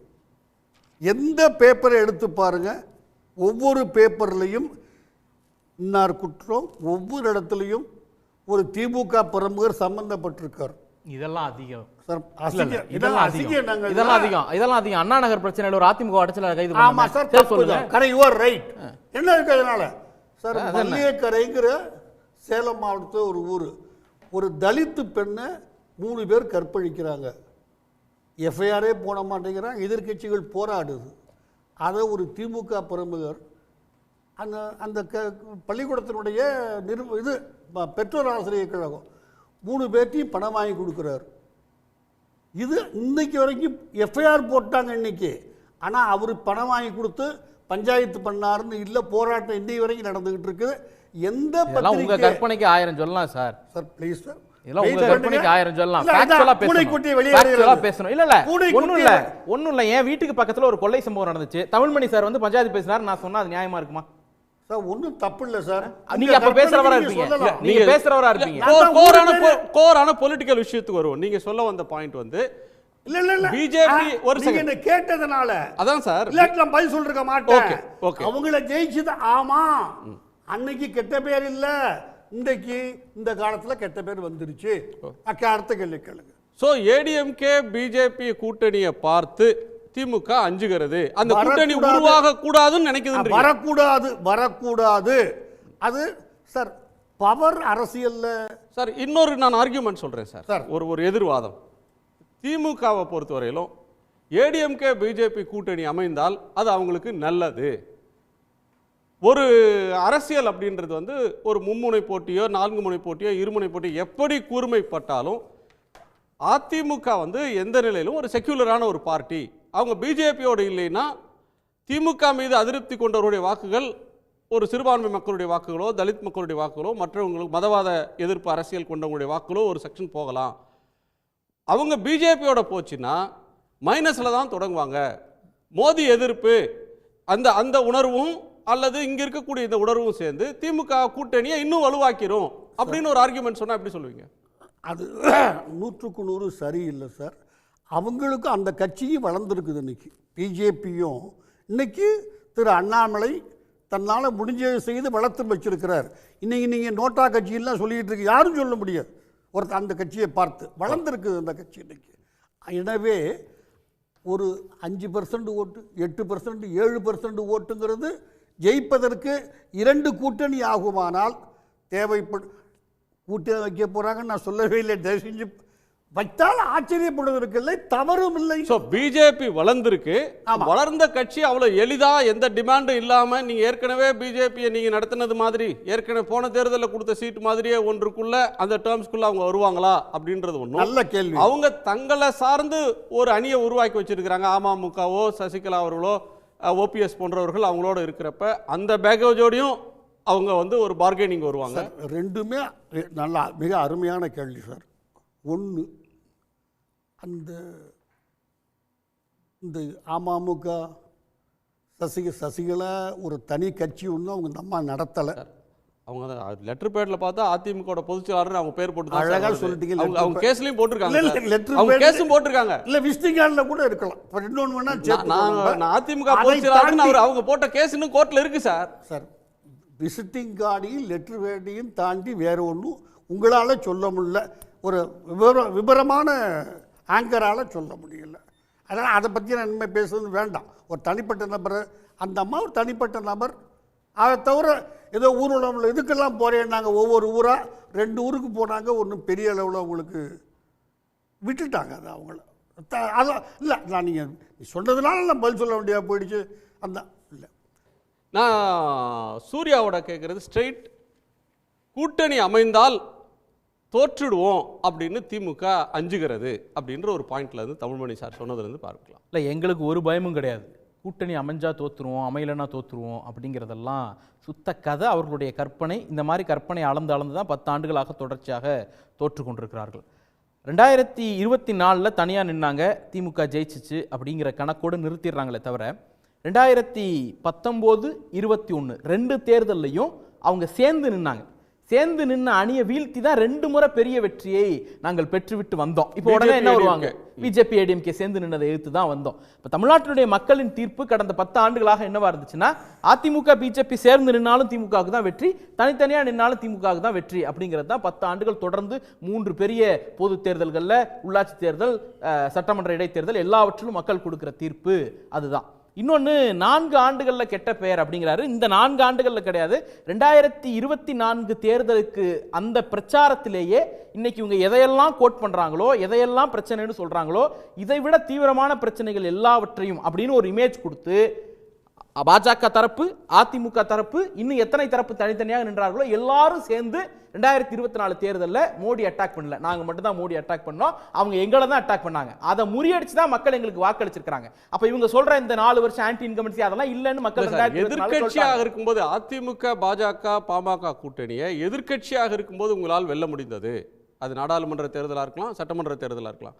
அது நீங்க ஆட்சிக்கு வந்த பிறகு அந்த அதே வலிமையோட நீங்க வந்து அவங்களை வெல்ல முடியாது. கூடுதல் வலிமையோட இருக்கோங்கிறோம். அதுக்கு தான் பெஸ்ட் எக்ஸாம்பிள் 2024 மிகப்பெரிய அளவில் நாங்கள் வெற்றி பெற்றிருக்கிறோம். ஒருவேளை ஆன்டி இன்கம்பன்சி இருக்கு அப்படின்னா அதிமுக ஒரு ஆப்ஷன் தானே. பிஜேபி பிடிக்கலங்க, நான் திமுகவும் பிடிக்கல அப்படின்னா அவங்க என்ன பண்ணிருப்பாங்க, அதிமுகவுக்கு வாக்கு போட்டிருப்பாங்கல்ல. ஆனா ஒவ்வொரு தொகுதியிலையும் சராசரியா 1,80,000 ஓட்டு அதிமுக இழந்திருக்குல்ல. அப்ப என்னன்னா அதிமுக தொண்டர்களும் திமுகவுக்கு வாக்களிக்க தொடங்கி இருக்கிறார்கள் அப்படிங்கிறது தான் 2024 அதுக்கு சப்சிக்வெண்டா நடந்த இடைத்தேர்தல்களும் சொல்லுகிற செய்தி. நாங்க வந்து பயப்படுறோங்கிறாங்கல்ல, ஆன்டி இன்கம்பன்சி இருக்குங்கிறாங்க, பெரிய அலை இருக்கு அப்படி இப்படிங்கிறாங்கல்ல. அப்புறம் எதற்காக எங்களுக்கு ஒரு பெரிய அணி வேணும் வீழ்த்துறதுக்கு அப்படின்னு நீங்க சொல்றீங்க. அந்த ஸ்டாண்டுக்கு போகும்போது நீங்க திமுக வந்து ஸ்ட்ராங்கா இருக்குங்கிறத ஒத்துக்கிறீங்க, திமுகவுக்கு எதிரான ஒரு அலை இல்லைங்கிறத நீங்க ஒத்துக்கிறீங்க. அதிருப்தி இருந்ததுன்னா அதிமுக தனியா நின்னே ஜெயிச்சு ஆட்டிரும் சொல்றீங்களா? ஆமா, தனியா நிக்க வேண்டியதானே. அந்த நீங்க கூட்டணியோட நிக்கும் போது அவங்க தனியா நிப்பாங்களா? நான் அப்படி சொல்லல, அந்த கமெண்ட்டுக்கே அவங்க வரலையே. அது அந்த அந்த அந்த அந்த அப்படி நாங்க தனியா நிப்போம் அப்படிங்கிறதோ ஒண்ணும் இல்ல சார். மன்சூர் அலிகான் போய் கூட்டணி பேசிட்டு வந்து எனக்கு ஒத்து வரலன்னு வெளில வந்துட்டாரு. அப்ப எந்த கட்சியுமே அதிமுகவை நம்புவதற்கு தயாராக இல்லை. தேமுதிக கூட்டணிக்கு போனாங்க, தேமுதிகவுக்கு அவங்களுக்கு இன்னைக்கு ராஜ்யசபால என்ன துரோகம் நடந்துட்டு இருக்குங்கிறது ஊருக்கே தெரியும். ஆனால் இந்த மாதிரி நான் யார் ஒரு கமிட்மெண்ட் கொடுக்கல, எழுதி கொடுத்தனா காட்டுங்கன்னு சொல்றாரு சார். இல்ல அது அந்த அம்மா சொல்ல போறாங்க, இல்ல அவங்க ரெண்டு பேருக்கு மேல பிரச்சனை. நம்ம என்ன சொல்றோம்னா பொது வெளியில ரெண்டு ஸ்டேட்மெண்ட் இருக்கு, அந்த ரெண்டு ஸ்டேட்மெண்ட் பாக்குறோம். இதுல யாரோ ஒருத்தர் சொல்றது உண்மை, ஒருத்தர் சொல்றது போய். ஒரு கூட்டணிக்குள்ள சேர்ந்து பயணித்துக் கொண்டிருக்கக்கூடிய ரெண்டு கட்சி சீட் ஷேரிங் விஷயமா மத்த பொலிட்டிக்கல் ஐடியாலஜிக்கலோ இல்ல ஒரு இன்சிடென்ட் பேஸ்ட்ல பிரச்சனை வருது. இப்போ எங்களுக்கு விசிகாக்கு ஒரு கான்ட்ராடிக்ஷன் வருது, எங்களுக்கு கம்யூனிஸ்டுக்கு ஒரு கான்ட்ராடிக்ஷன் வருது அப்படின்னா இஷ்யூ பேஸ்ட். இது வந்து கூட்டணியில் இருக்கக்கூடிய சீட் ஷேரிங் பேஸ்ட்ல ஒரு பிரச்சனை வருது அப்படின்னா யாரோ ஒருத்தருடைய நம்பகத்தன்மை கேள்விக்குறியாகுது அப்படின்னு தான் அர்த்தம். அப்ப அந்த அளவிற்கு தான் அவருடைய தலைமைத்துவம் இருக்கு. அதனால வந்து உண்மையிலேயே அவங்க சொல்றாங்கல்ல வெளியில திமுகவுக்கு எதிரான ஒரு மனநிலை இருக்கு அப்படின்னுட்டு, அப்படி இருந்தால் ஆட்டோமேட்டிக்கா இந்நேரம் ஒரு ஸ்ட்ராங்கான அணி அமைஞ்சிருக்கும். அப்படி அமையலங்கும் பொழுதே திமுகவுக்கு எதிரான ஒரு மனநிலை மக்கள்கிட்ட இல்லை அப்படிங்கிறதுக்கு அது ஒரு சாட்சி. இன்னொன்று சார் தமிழ்மணி சார் சொன்னாங்க கலைஞர் பெரிய சாணக்கியர், அதெல்லாம் ஆமாம். ஆனால் இன்னைக்கும் கலைஞர் மீது நக்கல் அடிக்கிற ஸ்டேட்மெண்ட்டாக சொல்லக்கூடிய ஒரு விஷயம் என்னென்னா அந்த பழம் நழுவி பாலில் விழும் அப்படிங்கிறது. அவர் பொலிட்டிக்கலாக சொன்ன ஸ்டேட்மெண்ட் தான். நாங்கள் மறுக்கலை, தேமுதிக கூட்டணிக்கு வரும்னு எதிர்பார்த்தோம். இன்னைக்கு நாங்கள் இதெல்லாம் எதிர்பார்க்கலன்னுலாம் சொல்லலை. இன்னைக்கு யோசிச்சு பாருங்க, 10-15 ஆண்டுகள் ஆயிடுச்சு. இந்த 15 ஆண்டுகளில் அந்த பழம் என்ன நிலைமையில் இருக்கு, பழம் விழுந்த கட்சி என்ன நிலைமையில் இருக்கு, அதை எதிர்பார்த்து நின்று நாங்கள் எவ்வளோ பெரிய இடத்துல இருக்கிறோம். நாங்கள் எங்கள் கட்சியையும் தொண்டர்களையும் கொள்கையை நம்பி அரசியல் பண்ணதனுடைய விளைவு இன்னைக்கு 15 ஆண்டுகளில் எதிர்த்து யார் நின்னாலும் எங்களை வீழ்த்த முடியாதுங்கிற இடத்துக்கு நாங்கள் போயிருக்கோம். அதனால வந்து இன்னமும் அந்த பழங்கதை பால் கதை இதெல்லாம் பேசிட்டு உங்களை நீங்க திருப்திப்படுத்திக்கிறதுக்கு, கலைஞர் மீதான உங்களுடைய கோவத்தை அல்லது ஒரு வெறுப்பை நீங்க காட்டிக்கிறதுக்கு உதவுமே தவிர அரசியல் அதெல்லாம் வந்து நலிஃபை ஆயிடுச்சு 15 வருஷத்துல அப்படிங்கிறது தான் யதார்த்தம். உங்களுக்கு ஏடிஎம்கே மேல என்ன சார் இன்ட்ரெஸ்ட்? கரிசன், உங்க கரிசன் எனக்கு தேவையில்லை, நீங்க முதல்ல உங்க கணக்கை பாருங்கன்னு திரு பழனிசாமி சொல்றாரு. அடிப்படையில் ஒரு விஷயம், நாங்க அது வந்து எடப்பாடி பழனிசாமிக்கோ அங்க இருந்து தங்கமணி வேலுமணிக்கோ சொன்ன ஸ்டேட்மெண்ட் கிடையாது. அதிமுகவை அண்ணாவின் தலைமை ஏற்று பெரியாரை ஏற்றுக்கொண்டு திராவிடம்ங்கிற தத்துவத்தை ஏற்றுக்கொண்டு தமிழ்நாடு தமிழர் நலன் அப்படிங்கிற ஒரு ஐடியாலஜியோட கடைக்கோடி அதிமுக தொண்டர் கொடி கட்டிட்டு இருக்காருல்ல, அவரை நோக்கி சொல்லப்பட்ட செய்தி அது.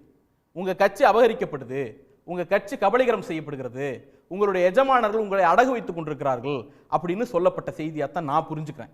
ஒரு பேசிக்கான பெர்செப்ஷன்ல இருந்து அதை இன்னைக்கு இருக்கிற அதிமுக தலைமை சரண்டர் ஆகுது அப்படின்னு சொல்ல வரீங்களா? நிச்சயமா. ஏன் அப்படின்னா அதிமுகவினுடைய அதுக்கு பெஸ்ட் எக்ஸாம்பிள் நீங்களே சொன்னீங்க. அங்க வானதி சீனிவாசன் அவர்களுடைய சிரிப்பை வந்து அமைச்சர் வந்து பூனைக்குட்டி வெளில வந்துருச்சு அப்படின்னாங்க.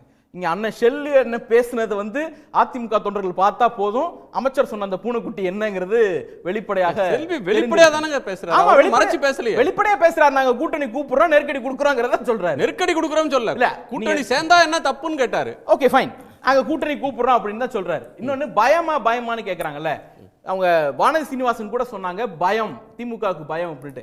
அவங்களுக்கு என்ன பயம்னா தனித்தனியா நின்னா தன்னுடைய ஒரு எம்எல்ஏ பதவியும் போயிடுங்கிற பயத்தினால தான் அந்த கூட்டணிக்கு அவங்க நெருக்கிறாங்க. அதனால தான் இந்த 2-2.5 வருஷத்துல அவங்க திருப்பி சொல்லிட்டு இருந்த அதிமுகவினுடைய ஊழல் புகார்கள், அதே போல அதிமுகவால தான் தோற்றோங்கிற ஸ்டேட்மெண்ட், கலகங்கள் இல்லாத தமிழ்நாடு அந்த ஸ்டேட்மெண்ட், அப்புறம் வந்து நாங்க தான் எதிர்க்கட்சி, இந்த மாதிரி ஸ்டேட்மெண்ட்டை எல்லாம் தூக்கி மூட்டை கட்டி வச்சுட்டு அதிமுகவோட ஒரு மைனர் பார்ட்னர் போறதுக்கு அவங்க தயாராயிட்டாங்க பொழுது வானதி சீனிவாசன் தன்னுடைய எம்எல்ஏ பதவி தக்க வைக்கிறதுக்கான முயற்சியா தான் அதை பார்க்க வேண்டியிருக்கு. ஏன் அப்படின்னா பெஸ்ட் எக்ஸாம்பிள் திருவண்ணாமலையில பிஜேபி அவங்க ஓன் சின்னத்துல ஓன் கேண்டிடேட் போடுறாங்க, அங்க டெபாசிட்டுக்கு திணறாங்க பார்லிமெண்ட் எலெக்ஷன்ல. சுத்தி இருக்கக்கூடிய தொகுதி தர்மபுரியில வந்து அவங்க டஃப் ஃபைட் கொடுக்குறாங்க, வேலூர்ல கொஞ்சம் கன்சிடரபிளான ஃபைட் கொடுக்குறாங்க. ரெண்டும் கூட்டணி கட்சி நிக்குது, ஒன்னு ஏசி சண்முகம் இன்னொன்னு பாமக. அப்ப யோசிச்சு பாருங்க, சொந்த கேண்டிடேட் போட்டா அவங்க டெபாசிட்டுக்கு திணறக்கூடிய நிலைமை தான் இன்னைக்கு இருக்கு அப்படிங்கிறது வானதி சீனிவாசனுக்கு நல்லா தெரியும், கலை யதார்த்தம்.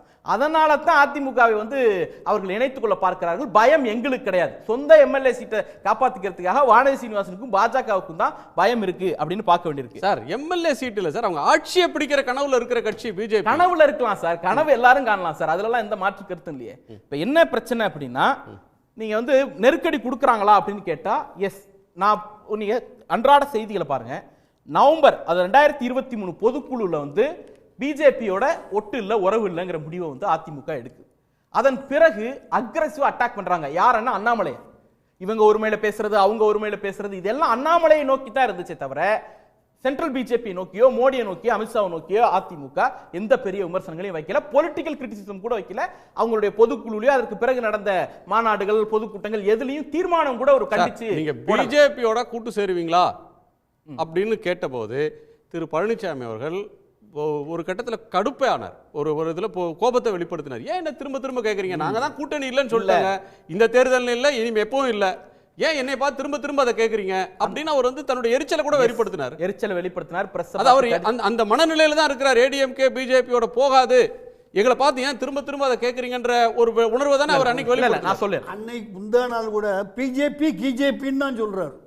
இல்ல, அதாவது கூட்டணி கீட்டணி பிஜேபி கிஜேபி அவரு ஒரு flow தானே சார். எதுகை மோனையில- சரி. இப்ப என்ன பிரச்சனைனா நீங்க சொல்றீங்களா இந்த பிரஸ் பார்த்து கடிந்து கொண்டது இது எல்லாமே அந்த பீரியட் ரொம்ப முக்கியம். 2023 அந்த பொதுக்குழுல இருந்து 2024 நவம்பர் வரைக்கும் பீரியட் இருக்குல்ல, அதுதான் வந்து இவங்க வந்து ஆக்ரோஷமா பிஜேபி எதிர்த்த பீரியட். நவம்பர் வந்து 2 அட்டெம்ப்ட் நடக்குது. ஒன்னு வந்து ஆளுநர் தரப்புல இருந்து, இன்னொன்னு வந்து ஐடி இன்கம் டாக்ஸ்ல இருந்து. இன்கம் டாக்ஸ் வந்து அதிமுக எடப்பாடி பழனிசாமிக்கு நெருக்கமாக இருந்த இளங்கோவன் உள்ளிட்டவர்களுடைய வீடுகளை சுத்தி ரைடு அடிக்கிறாங்க.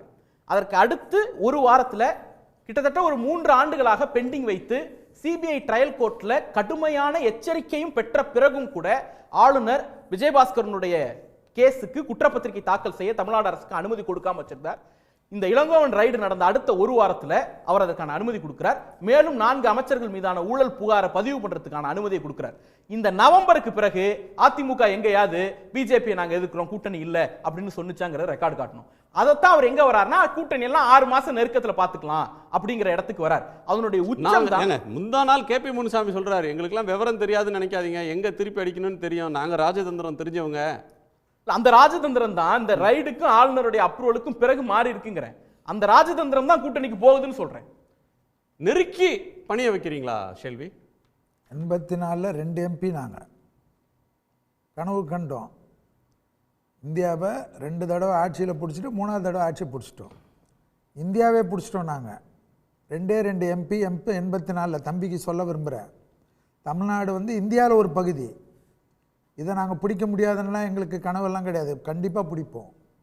ஏன்னா நான் என்ன கேட்குறேன், சாணக்கியத்தனன்றது திராவிட முன்னேற்ற கழகத்துக்கு மட்டும்தான் இருக்கான்னு? அந்த சாணக்கியத்தனம் எல்லாருக்கும் உண்டு. நாங்கள் கனவு காண்றோம், நடக்காதது என்பது காலத்தில் கனவு கண்டீங்க சார். கோட்டையில் வந்து தாமரை மலர வைப்போம், கழகங்கள் இல்லாத தமிழ்நாடு அப்படின்னு சொன்னீங்க. தமிழிசை போய் கவர்னர் ஆயிட்டாங்க. அதுக்கப்புறம் எல்முருகன் ஒரு தலைவர் வந்தார், அவர்கிட்ட இவர் முடிஞ்சு போயிட்டாரு. அதுக்கப்புறம் அண்ணாமலை வந்திருக்காரு. இப்போ நீங்க கூட்டணியில இடம் தேடுறதுக்கு, கூட்டணியில எப்படியாவது ஏடிஎம்கேவை ஒட்ட வச்சுக்கிறதுக்கு முடியுமான்னு பாக்குறீங்களே தவிர எல்லாத்துலயும் முதல்ல அப்படிதானே சார் வரும். ஒரு பேஸ்மெண்ட் இருந்தோம், காங்கிரஸ் இருந்தது, ஆண்டது. இதுதான் அதிமுக தொண்டர்கள்ட்ட சொல்றோம். நான் பேசுறச்சு வரேன், நான் குறுக்க. சரி, இந்தியாவை ஆண்டது காங்கிரஸ். நான் ஒரு சீட்டுக்கு மேல இருந்த காங்கிரஸ். இன்னைக்கு அப்படியே ஆச்சு, 2 தடவை போச்சு. 2014க்கு முன்னாடி வரைக்கும் திமுக கூட்டணியில் காங்கிரஸோடு இருந்தாங்க. அப்போ வந்து தங்கந்தனரசு ஐயா சொன்னது தான் இன்னைக்கு நாங்கள் என்ன சொல்கிறோம், 2,10,000 கோடி யாரால போச்சு? அது அந்த ஆக்சுவலாக வந்து டெவல்யூஷன் கொண்டு வந்தது யாரு? 236 இது சொல்றீங்க. ஆமா, டெவல்யூஷன் கொண்டு வந்தது யாரு? நாங்க கொண்டு வரல. தமிழ்நாட்டுக்கு இது வரைக்கும் மோடிஜியால ஒரு டெவல்யூஷனும் வரல. ஆனா கொண்டு வர சமயத்துல கூட்டணியில இருந்துட்டு டெவல்யூஷனை பத்தி சபையில வந்து அசம்பிளியில பேசுறச்ச காங்கிரஸ்காரங்க தான் அதுக்கு பதில் சொல்லணும். எல்லாரும் 41% மத்திய வரி வருவாயிலிருந்து மாநிலங்களுக்கு 41 இப்ப இருக்கு, அது 50 கொடுங்கன்னு பிஜேபியோடைய மத்திய பிரதேச மாநிலம் மாதிரியான இடங்கள் ராஜஸ்தான் கூட கேட்குறாங்க. தமிழ்நாடு அதை கேட்குது, 50-50 பிரிச்சு கொடுங்க சென்ட்ரல் பூல்ல இருந்துன்னு. அதை 41 40 குறைங்கன்னு சொல்ற இடத்துல ஒன்றிய அரசு இருக்கு, பிஜேபி கவர்மெண்ட், மோடி கவர்மெண்ட் சொல்லியிருக்கு, ஃபினான்ஸ் கமிஷன் கொடுத்துருக்காங்க. இப்போ இன்னைக்கு இருக்கிற பாயிண்ட்க்கு வருவோம். வானதி அவர்கள் தான் எம்எல்ஏ ஆகிறதுக்கு இந்த கூட்டணிக்கு முயற்சி பண்றாங்க. அவங்க உண்மையில தேர்தலை எதிர்கொள்ள இன்னைக்கு பயப்படுறது தமிழ்நாடு பிஜேபி. இப்போ திராவிட முன்னேற்ற கழகம் நாங்க தனியா நிக்கிறோம்னு சொல்றதுக்கு வருவாங்களா? வரமாட்டாங்க. கூட்டணியில அவங்க இருக்கிறன்னு விரும்புவாங்க. அவங்களுக்குன்னு கூட்டணி வலிமையா தான் இருக்கும். தமிழ்நாட்டில் வந்து பிஜேபி மட்டும் நாங்க கூட்டணி இல்லாம நாங்க நிக்கணும். இல்ல நீங்க உங்க தலைமையில ஒரு கூட்டணின்னு சொன்னீங்களா, அது என்னாச்சுன்னு கேட்டோம். அது ஒரு இடைவேளைக்கு பிறகு நம்ம பேசலாம். அதிமுகவோட எதிர்காலத்தை நீர்த்து போக செய்வதற்கு எங்கோ இருக்கும் சில சாணக்கியர்கள் கணக்கு கொண்டிருக்கிறார்கள் என்று திரு தங்கம் தென்னரசு நிதியமைச்சர் பாஜகவை மறைமுகமாக விமர்சித்திருப்பது எதை காட்டுகிறதுன்னு ஒரு கேள்வியை நேயர்கள் வைத்திருக்கிறோம். ஒரு இடைவேளைக்கு பிறகு அதற்கான பதிலையும் அதன் மீதான விவாதத்தையும் நாம் தொடரலாம்.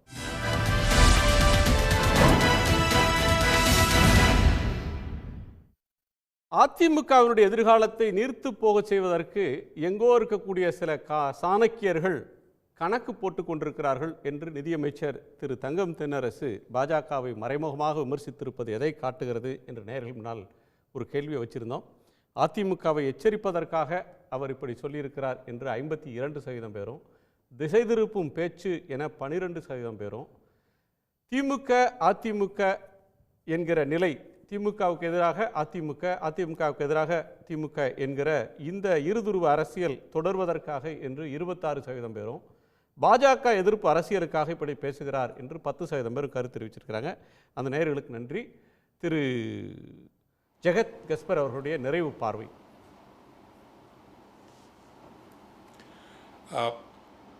நான் தொடக்கத்தில் சொன்னதையும் திரு ஜென்ராம் அவர்கள் இங்கு கோடிட்டு காட்டியதையும் சொல்ல விரும்புகின்றேன். நீங்கள் நமக்கு ஒரு சமீப கால அனுபவ வரலாறு இருக்கிறது. அசாம் கன பரிஷத், அகாலிதளம், நிதிஷ்குமார், ஏக்நாத் ஷிண்டே, நீங்கள் பெரிய திமிங்கலங்களோடு கூட்டணி வைக்க போனீர்கள் என்றால் அவர்கள் உங்களை செரித்து துப்பி விடுவார்கள் என்பது நன்றாகவே தெரிகிறது. இன்று அண்ணா திராவிட முன்னேற்றக் கழகத்தை பொறுத்தவரையில் அது 6-7 முறை ஆட்சியில் அமர்ந்ததாலும், அடிப்படையில் சமூக நீதி கொள்கைகளால் அது பெற்றுக்கொண்ட ஒரு ஆதரவினாலும் இன்றும் அது ஒரு தேர்தலை எதிர்கொள்கிற ஒரு நல்ல கட்சியாகத்தான் இருக்கிறது. அதனுடைய இட்ஸ் அன் எலக்ட்ரல் மெஷின், ஒரு வலுவான மெஷின். ஆனால் 2ஆம் நிலை தலைவர்கள் எழுந்து வரவில்லை, ஆட்சி அதிகாரத்தில் தொடர்ந்து இல்லை, ஒன்றிய அதிகாரத்தினுடைய நெருக்குவாரங்களை சந்திக்கிறது என்கின்ற வகையில் 2031 என்பது அவர்களுக்கு அவ்வளவு எளிதாக இருக்காது. அந்த 2031 இலக்கை கொண்டு அண்ணா திராவிட முன்னேற்றக் கழகத்தை 2031 2ஆம் கட்சியாக கொண்டு வந்து தானே தலைமையேற்க முடியும் ஒரு கூட்டணிக்கு என்கின்ற திசையில் தான் காய்களை நகர்த்துகிறது பாரதிய ஜனதா கட்சி. எனவே தன்னை காத்து கொள்வதற்காக தன்னுடைய பலத்தை அது அதிகரித்து கொள்ள வேண்டிய தேர்தல் வருகின்ற 2026 தேர்தலாக இருக்கும். கட்சிக்குள் ஒற்றுமை கொண்டு வருவது அல்லது ஏனைய தோழமை கட்சிகளை சேர்த்து கொள்வது என்பதுதான் அந்த கட்சியினுடைய திசையாக இருக்க வேண்டுமே தவிர, அவர்கள் பாஜகவோடு சேர்ந்தார்கள் என்றால் 2031 என்பது அவர்களுக்கான தேர்தலாக இருக்கவே இருக்காது, கரைந்து போகிற ஒரு கட்சியாகத்தான் இருக்கும் என்பது என்னுடைய கருத்து. யதார்த்தத்தில் நாம் ஒரு வாதத்திற்காக அப்படி ஒரு கூட்டணி வருகிறது என்று வைத்துக்கொண்டால் கூட, ஆம், இப்பொழுது செந்தில் பாலாஜி அவர்கள் மீது அவர்கள் கொணர்கின்ற நெருக்குவாரங்களை எல்லாம் பார்க்கின்ற போது வடக்கு வடமேற்கு மாவட்டங்களில் பாஜக, அதிமுக மற்றும் பாமக கூட்டணி என்பது ஒரு கடுமையான போட்டிச் சூழலை உருவாக்குவார்கள். ஆனால் திராவிட முன்னேற்றக் கழகத்தை பொறுத்தவரையில் இப்போது இருக்கிற கூட்டணி தக்க வைக்கப்படும், ஒருவேளை தேமுதிக அணிக்கு வரும் என்கின்ற ஒரு களநிலை இருக்கின்ற பொழுது ஆன்டி இன்கம்பன்சி கட்டாயம் கொஞ்சம் இருக்கும், இல்லாமல் இருக்காது. ஆயினும் பெண்கள், மாணவ சமூகம் இந்த 2 தொகுப்பினரையும் இலக்கு வைத்து கடந்த 3 ஆண்டுகளாக திமுக செய்த பல நல்ல திட்டங்களால் அவர்களினுடைய பொது தளத்தில் இருக்கிற வாக்கு வங்கி என்பது அதிகரித்திருக்கிறது என்பது நான் சமீப நாட்களில் கூட செய்த ஆய்வுகளில் காண்கின்ற ஒரு காட்சியாகவும் அல்லது ஒரு முடிவாகவும் இருக்கிறது என்கின்ற வகையில் இந்த வருகின்ற தேர்தல் அவர்கள் அண்ணா திராவிட முன்னேற்றக் கழகம் ஒருவேளை பாஜக கட்சிகளோடு கூட்டணி வந்தாலும் அச்சப்படுகிற ஒரு தேர்தல் அல்ல, அவர்கள் எளிதாக வெல்கிற ஒரு தேர்தலாகத்தான் இருக்கும் என்பது என்னுடைய நிறைவு கருத்து. நன்றி. ஸோ நீங்கள் ஒசூரில் ஆரம்பித்து உடுமலைப்பேட்டை வரலையும் தான் கண்டஸ்டே இருக்கும், மீதி இடங்களில் அது ஒரு பெரிய போட்டியாக இருக்காது அப்படின்ற கோணத்தை சொல்கிறீங்க. மேற்கு வடமேற்கு இந்த 2 தான், மீதி இடங்களில் அதிருப்தி இருந்தாலும் அதை தாண்டி நலத்திட்டங்கள் தெற்குலையும் கொஞ்சம் போட்டி இருக்குங்க. தெற்குலையும் சில இடங்களில் போட்டி இருக்கும்.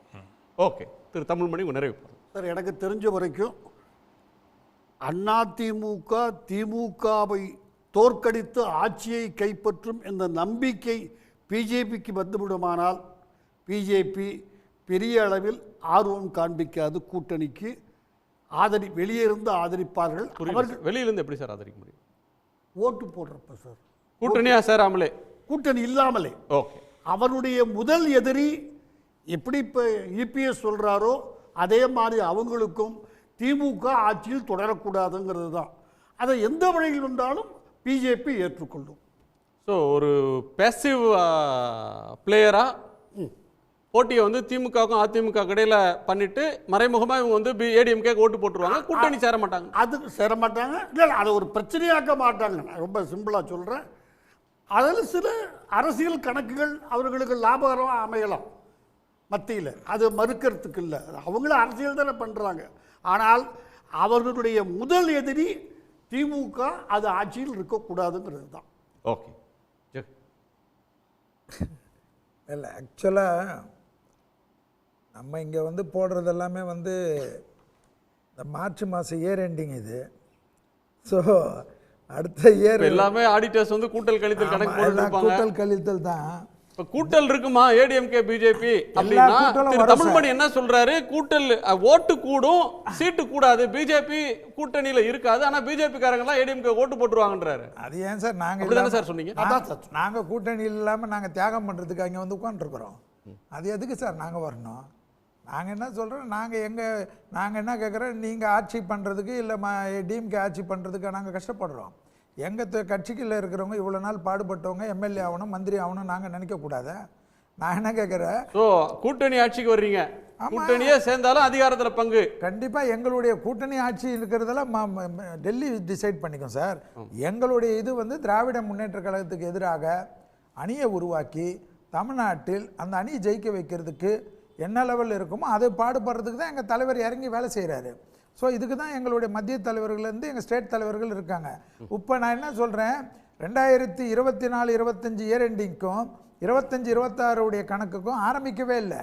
அது ஏப்ரல் போடுற கணக்கு சார். நம்ம கணக்கு வந்து 2021, 24, 26 இதுதான் அரசியல் விவாதம். அரசியல் 26க்கு கணக்குக்கு அதான் 25 எடப்பாடி ஐயாவே என்ன சொன்னார், 6 மாசம் கணக்குன்னாரு. அதுல 1 மாசம் ஓடி போச்சு. இன்னும் 5 மாசத்துல என்னன்னு கணக்கு, அதுக்கு அடுத்த மாசத்துல என்னென்னலாம் பண்ணுவீங்கன்னு தெரியலையே. அடுத்த மாசமே என்ன கணக்கு ஆரம்பிக்கும்ன்றது பார்க்க தானே போறோம். ஏப்ரல்ல இங்க தான் கூப்பிடுறீங்க, வாரம் கூப்பிடுறீங்க, வாரம் வரோம். ஏப்ரல்ல பேசுவோம். கணிப்பு மாதிரி இருக்கு, ஆருட கணிப்பு மாதிரி சொல்றீங்களா? ஒவ்வொரு மாசமும் அரசியல்ன்றது ஒரு தொடர் பயணம், தொடர் உரையாடல் மாதிரி தெரியும். என் பாஷையிலே சொல்லிடுறேன், 3 பயிற்சி வருது. சனி பயிற்சி வருது, குரு பயிற்சி வருது, ராகு கேது பயிற்சி வருது. ஸோ எந்த பயிற்சியில எது மாறுதுன்றத பார்க்க தான் போறோம். அதிமுக பெயர்ந்து பிஜேபி தேசிய ஜனநாயக கூட்டணிக்கு வருதா, இல்ல பிஜேபி அங்க இருந்து பெயர்ந்து போய் ஏடிஎம்கே கீழே ஒர்க் பண்ண போகுதா, இதெல்லாம் நம்ம பார்க்கலாம். எதுவா இருந்தாலும் திராவிட முன்னேற்ற கழகத்துக்கு எதிராக ஒன்னா சேருவோம். ஓகே சூர்யா.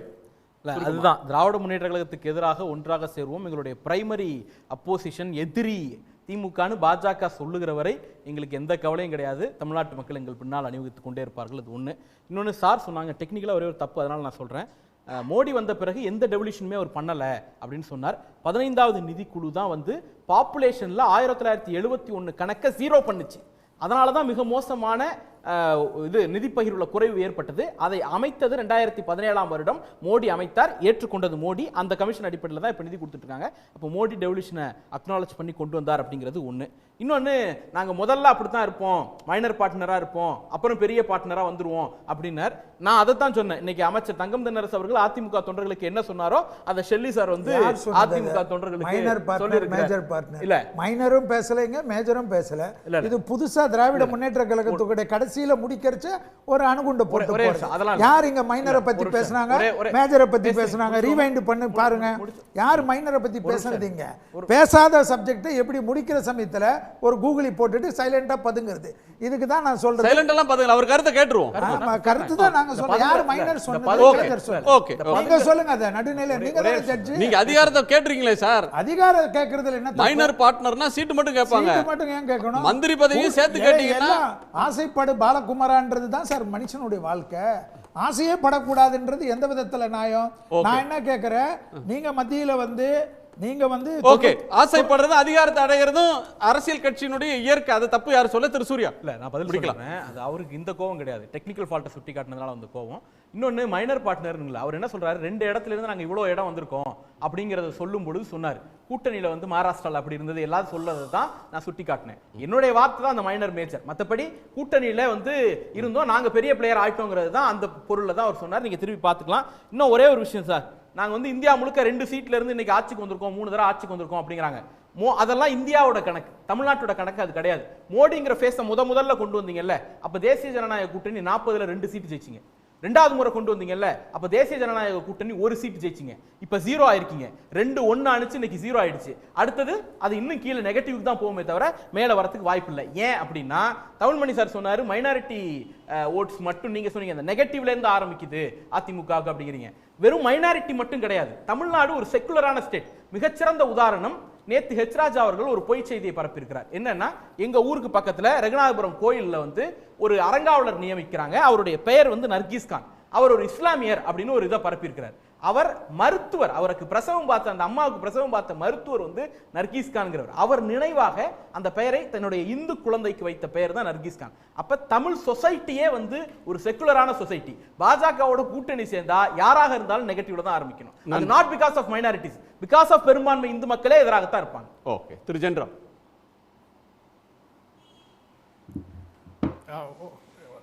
அதிமுகவை எச்சரிக்கிறதுக்கு அப்படின்னு 52%, திமுக அதிமுக நிலை தொடரணும் அப்படின்னு 26, அப்புறம் பாஜக எதிர்ப்பு அரசியல் அப்படிங்கிறது ஒரு 10. இந்த 88% பேர் கிட்டத்தட்ட ஒரே விதமான கருத்தை தான் சொல்றாங்க.